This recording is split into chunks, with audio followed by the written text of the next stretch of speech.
इथेनॉलच्या नावावर आम्हाला उसाचा रस दिला जातोय. आमची वाहनं नंतर बिघडतील, पण आमची मनस्थिती आधीच बिघडली, असं म्हणत आता वाहन चालकांनी संसदेवर मोर्चा काढण्याची तयारी सुरू केली.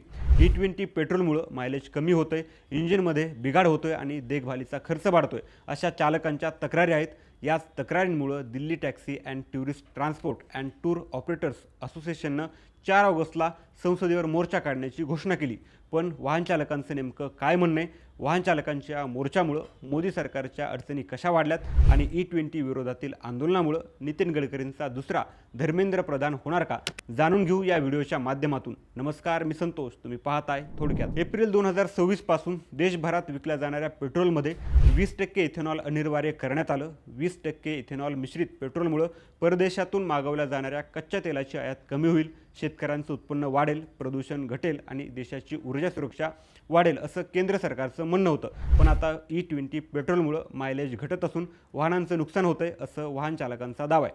पण आज पेट्रोल पंपावर शुद्ध पेट्रोलचा पर्यायच उपलब्ध नसल्याची वाहन चालकांची तक्रार आहे. वाहन चालकांचं असं म्हणणं आहे की शुद्ध पेट्रोलचा पर्यायही आम्हाला उपलब्ध असला पाहिजे. दुसरा आक्षेप वाहनांच्या सुरक्षिततेचा. काही नागरिक कार्बोरेटरमध्ये कचरा साचणं, रबर सील होणं, पाईप खराब होणं, इंजिन सीज होणं किंवा वाहन बंद पडणं, अशा तक्रारींची सोशल मीडियावर चर्चा आहे. दुसरीकडं सरकारनंही संसदेत सांगितलं आहे की E20मुळं इंजिन फेल झाल्याचा कुठलाही पुरावा नाही. मात्र देशात नेमकी किती वाहनं पूर्णपणे E20 पेट्रोलसाठी अनुकूल आहेत, याची कुठलीही माहिती सरकारनं दिलेली नाही आहे. एवढंच नाही तर सरकारकडं याची आकडेवारी नसल्याचं बोललं जातंय आणि यामुळेच आता विरोधक आणि वाहन चालकांच्या निशाण्यावर मोदी सरकार पुन्हा एकदा आले. आता Delhi taxi and tourist transport and tour operators असोसिएशनचे अध्यक्ष संजय सम्राट यांनी E20वर आक्षेप घेतलाय. त्यांचं म्हणणं आहे की लाखो दुचाकी, खाजगी कार आणि CNG पेट्रोलवर चालणाऱ्या टॅक्सी E20मुळं एका रात्रीत भंगार होण्याचा धोका आहे. नितीन गडकरी वाहतूक मंत्री झाल्यापासून 10 वर्षांहून अधिक काळ आमच्या समस्यांकडे दुर्लक्ष होतंय. इथेनॉलच्या नावावर आम्हाला उसाचा रस दिला जातोय. आमची वाहनं नंतर बिघडतील, पण आमची मनस्थिती आधीच बिघडली. आता E20 पेट्रोलचं धोरण सरकारनं मागं घ्यावं, या मागणीसाठीच वाहन चालकांकडून 4 ऑगस्टला संसदेवर मोर्चा काढला जाणार आहे. दुसऱ्या बाजूला अगोदरच सोशल मीडियावर E20 जनता पार्टी नावाचं कॅम्पेन सुरू आहे. E20 पेट्रोल व्यतिरिक्त शुद्ध पेट्रोलचा पर्यायही वाहनधारकांना उपलब्ध असावा, अशी E20 जनता पार्टीची मागणी आहे. पण आता नितीन गडकरी वाहनधारकांच्या निशाण्यावर का आलेत, तर याचं कारण असं आहे की गडकरीच अनेक वर्षांपासून इथेनॉलचे जोरदार समर्थक राहिले आहेत. त्यांच्या मुलाची इथेनॉलची कंपनी असून त्याचा फायदा त्यांच्या मुलाच्या कंपनीला व्हावा, यासाठी E20 पेट्रोलचं धोरण आणलं गेलं, असा आरोप विरोधकांकडून करण्यात येतोय. मात्र गडकरींनी हे आरोप नाकारलेत. इथेनॉल हा मुलाच्या व्यवसायाचा छोटा भाग असून त्या व्यवसायात आपले हितसंबंध नसल्याचं त्यांनी वारंवार म्हटले.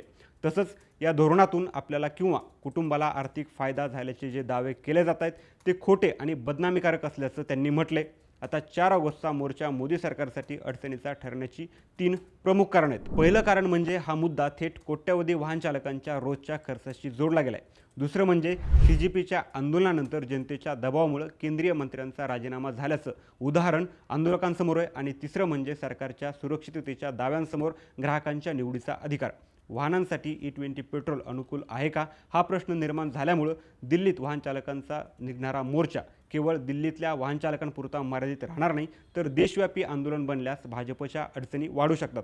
आणि यामुळेच एक प्रश्न निर्माण होतोय, नितीन गडकरी दुसरे धर्मेंद्र प्रधान होणार का? याचं उत्तर आताच ठामपणे सांगता येणार नाही. गडकरींविरोधात सोशल मीडियावर नागरिकांचा संताप आणि राजीनाम्याची मागणी होती.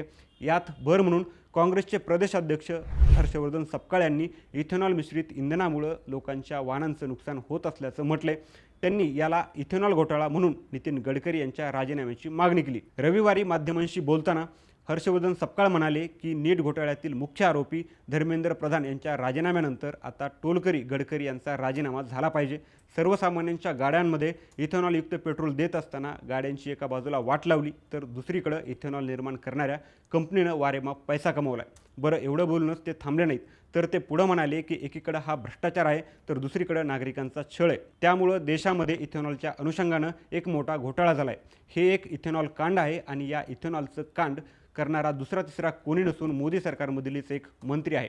त्यामुळं मोदींनी देशातील तमाम वाहनधारकांची माफी मागावी आणि नितीन गडकरींनी तात्काळ राजीनामा द्यावा। विरोधकांच्या या आक्रमक मागणीमुळं आणि दिल्लीत वाहन चालकांकडून संसदेवर काढल्या जाणाऱ्या मोर्चामुळं गडकरींचा धर्मेंद्र प्रधान होणार असल्याच्या चर्चा होत आहेत। त्यामुळं आता 4 ऑगस्टचा मोर्चा मोठा झाला। देशभरातील वाहन संघटना त्यात सामील झाल्या आणि सरकारनं ग्राहकांना इंधनाचा पर्याय दिला नाही तर गडकरी आणि मोदी सरकारवरील राजकीय दबाव निश्चितच वाढू शकतो। आणि जर वाहन चालकांचा संताप असाच वाढत राहिला तर धर्मेंद्र प्रधान यांच्यानंतर मोदी सरकारमधील पुढचा राजीनामा नितीन गडकरींचा असेल का, याबाबत तुमचं मत आम्हाला कमेंटमध्ये नक्की सांगा आणि अशाच महत्त्वाच्या घडामोडींसाठी थोडक्यातला सबस्क्राईब करा।